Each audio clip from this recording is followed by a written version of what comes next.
Praise the lord.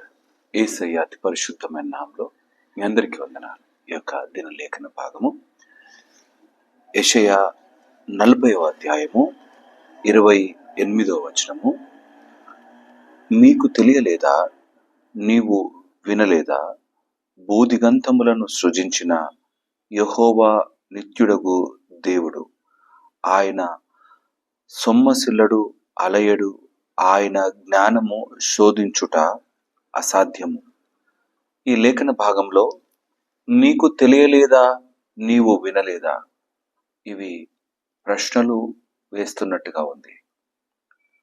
దేవుడు ఎటువంటి వాడో నీకు తెలుసా? ఆయన గురించి నువ్వు ఏ విధంగా విన్నావు?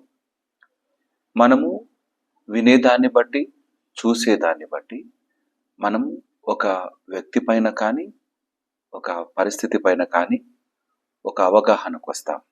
కొన్నిసార్లు ఎవరో చెబుతూ ఉంటే విని ఒక అభిప్రాయానికి వస్తాం. మరి దేవుని సంగతి, దేవుని గూర్చిన మాటల సంగతి, దేవుని గూర్చిన ఆలోచనలు చేసే నీ సంగతి ఎటువంటిదో ఒకసారి పరిశీలన చేసుకోవాలి. ఆయన్ను తెలుసుకునే వారముగా ఉంటేనే, ఆయన్ను రుచి చూచిన వారముగా ఉంటేనే మనం ఆయనతో కలిగి కొనసాగగలం. తెలియలేదా అనే ఈ మాటకు ఒకవేళ అడిగితే మనలో చాలా మంది నాకు యేసయ్య బాగా తెలుసు, దేవుని ప్రభావం నాకు బాగా తెలుసు, ఆయన ఎంత గొప్పవాడో బాగా తెలుసు అని మనం చెప్పేస్తాం. కానీ ఆయన్ను సూక్ష్మంగా, ఆయన అతి సమీపంగా, ఆయన్ను అనుభవించిన, ఆయన ప్రభావాన్ని పొందుకున్న నమ్మకమైన జీవితం మనకు తెలుసా? అటువంటి జీవితము తెలిసి ఉంటే ఆయనతో కలిగి చాలా చక్కగా కొనసాగుతాం. వినలేదా, విన్నామా? అయితే ఒక మాట, వినుట వలన విశ్వాసం కలుగును అని లేఖనాలు సెలవిస్తున్నాయి. ఆయన మాటలను ఎంత జాగ్రత్తగా వింటున్నాం. చాలాసార్లు దేవుని మాటలు వినటానికి బోర్ అనిపిస్తుంది. అది ఎప్పుడో తెలుసా? ఈ లోకంలోని వ్యాపకాలతో ఉన్నప్పుడు, ఈ లోకపులోని మాటలు హృదయం నిండా అవే ఉన్నప్పుడు దేవుని మాటలు నచ్చవు.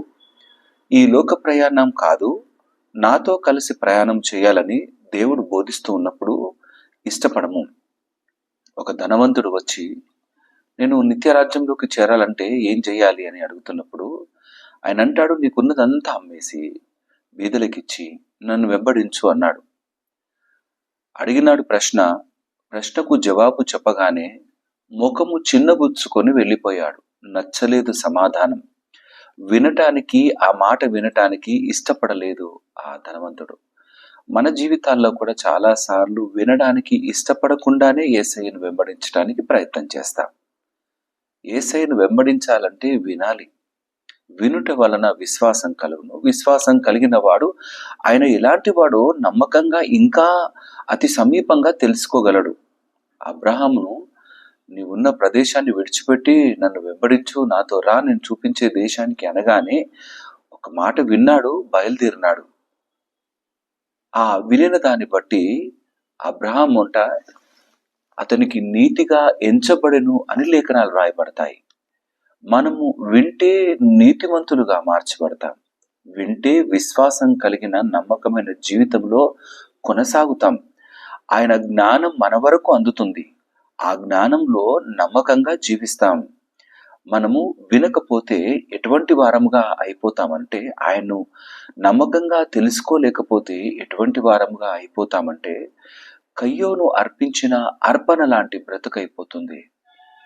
అన్నీ తీసుకొని వస్తాం, కానీ ఆయన ఎటువంటి ప్రేమామయుడు, ఆయన ఎటువంటి దయగలిగిన వాడు, ఆయన ప్రభావం ఎటువంటిదో గ్రహింపు లేకయే మనము హృదయపూర్వకంగా కాకుండా కేవలము వంతుగా ఆయన్ను ఆరాధించే వారముగా అవుతాం. ఆయన నమ్మకంగా తెలుసుకుంటే, ఆయన నమ్మకంగా ఆయన మాటలు వింటే మన జీవితాలు చాలా చక్కగా కొనసాగుతాయి. వినని మరొక వ్యక్తి సంగతి జ్ఞాపకం చేస్తాను. యేసయ్యతో 3.5 సంవత్సరాలు ప్రయాణము చేసిన ఇస్కరియోతు యూదా శిష్యుడు, ఆ యొక్క ధనం కలిగిన సంచి తన వెంటే ఉన్నది. అయితే ఆ వ్యక్తి తను దేవుని మాటలు వినలేదా? 3.5 సంవత్సరాలు విన్నాడు. అద్భుత కార్యాలు చూడలేదా? అన్నీ చూసినాడు. కానీ ఆ చూసిన వాడు మాత్రము దేవుని కలిగి కొనసాగాడంటే కొనసాగలేదు. హృదయము లోనికి దేవుని మాటలు రానివ్వకపోతే ఆయనను ఏ విధంగా తెలుసుకుంటాం? ఆయన మాటలను విశ్వసించకపోతే ఆయన మన కొరకే చేసే ఆలోచనలను ఏ విధంగా గ్రహిస్తాం? మనము ఆయనతో కలిగిన ప్రయాణం అంటే నమ్మకమైన ప్రయాణం. ఆయనతో కలిగిన సహవాసం అంటే ఇక ఎవరి మీద ఆధారపడకుండా ఆయనతో సహవాసం చేస్తేనే నేను బ్రతకగలను, ఆత్మీయంగా నిలబడగలను అన్న మాటను మనము నిశ్చయంగా విశ్వసించగలగాలి. ఈ సంకల్పము లేకుండా, వినకుండా ఆయన మన జీవితాలలో గొప్ప కార్యము జరిగించాలి అనంటే ఏ విధంగా అవుతుంది? ఆయన తన సొంత ప్రాంతానికి వచ్చినప్పుడు ఆయన సొంత ప్రజలు ఆయన్ను విశ్వసించలేదు. ఆయన ఆ ప్రదేశంలో ఏ గొప్ప కార్యము సరిగ్గా జరిగించలేకపోయాడు. వారి విశ్వాసం లేని జీవితాలను బట్టి ఆయన ఆశ్చర్యపడ్డాడు. అందుకే ఆయన అంటాడు, ప్రవక్త స్వదేశంలో ఘనత నొందడు. ఈ యొక్క లేఖనాలు వింటున్న మనము మా యేసయ్యే పుట్టుకతో మేము వింటున్న మాటలే మాకు తెలియదా అన్న ఆలోచనతో వెళితే మనం విశ్వాసంలో నిలబడలేం, ఆయన్ను తెలుసుకోలేం, ఆయన ప్రేమను గ్రహించలేం, ఆయనతో కలిగి మనం ముందుకు కొనసాగలేం. ఆయన ఇలాంటి వాడు మనం వినగలగాలి. వినిన మాటలను బట్టి హృదయంలో విశ్వాసాన్ని పెంపొందించుకోవాలి. అప్పుడే ఆయనతో బ్రతకటం, ఆయనలో నమ్మకంగా ఆత్మీయతలో కొనసాగడం సాధ్యమయ్యే పని. మనము విని కూడా విడిచిపెట్టే ఇస్కరియోతు యూదాలాగా ఉండటానికి వీల్లేదు. విని విడిచిపెట్టి ఆయనకు దూరంగా మన సొంత జీవితాలను బ్రతుకుతే ఆ బ్రతుకులో ఫలభరితమైన జీవితం కలుగుతుంది అని అనుకోవడం మనల్ని మనం మోసం చేసుకోవటమే. మనం నమ్మకంగా నిలబడదాం. ఆయన ఏంటో తెలుసుకునే వారంగా ఉందాం. వాక్యాన్ని బట్టి ఆయన పైన విశ్వాసాన్ని పెంపొందించుకుందాం. గుడ్డిగా నమ్మడానికి వీల్లేదు.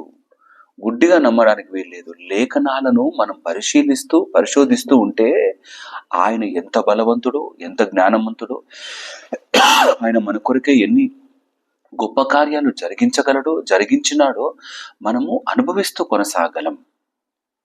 ఆయనకు ఎదురు ప్రశ్న వెయ్యకుండా బ్రతకాలనే జీవితం క్రైస్తవ జీవితం కాదు. నువ్వు అడిగే ప్రతి ప్రశ్నకు జవాబిస్తాడు. అందుకే నీకు తెలియలేదా అంటున్నాడు. నువ్వు తెలుసుకోవాలి. మన జీవితాల్లో యేసయ్య ఎటువంటి వాడో మనము నమ్మకంగా తెలుసుకోవాలి. తెలుసుకోకుండా మన ప్రయాణాన్ని ఆయనతో కొనసాగించడం సాధ్యమయ్యే పని కాదు. ఆయన నమ్మకస్తుడు. ఆయన గొర్రెలు ఆయన స్వరం వింటాయి. ఆయన స్వరం వినే వారంగా ఉందాం. ఆయన ఎటువంటి మంచి కాపరు తెలుసుకునే వారంగా ఉందాం. నమ్మకమైన కాపరి తన గొర్రెల కొరకు ప్రాణం పెడతాడు.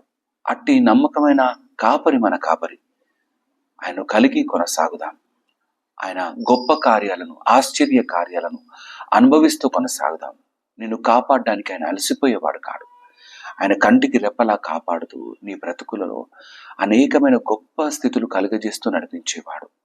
ఈ మాటలు నమ్మి విశ్వసించి అడుగులు ముందుకు వేసే నమ్మకమైన జీవితంలో మనమందరం కొనసాగుదాం. దేవుడి మాటలు దీవించి ఆశీర్వదించును గాక. తల వంచుదాం, ప్రార్థన చేసుకుందాం. మా ప్రియ యేసయ్య, మీకే స్తుతులు. ఈ ఉదయ కాలం కొరకే వందనాలు దేవా.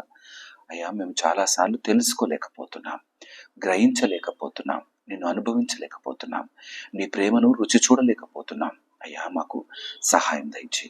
అల్పులము, అయోగ్యులము, అనేక సార్లు ఈ లోక ప్రయాణంలో పడి నా తండ్రి నీ యొక్క నామాన్ని, నీ యొక్క సన్నిధానాన్ని గ్రహించలేక, అనుభవించలేక లోకంలో పడి కొట్టుకొని పోతున్నాం.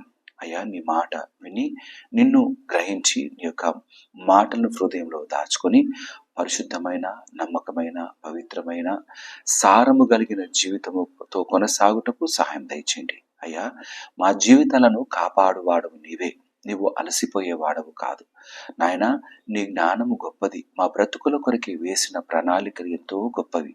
వాటి ప్రకారం కొనసాగుటకు మా అందరికీ సహాయం దయచే దేవా. మేము నా తండ్రి ఆయన చాలా వీక్గా ఉంటాం.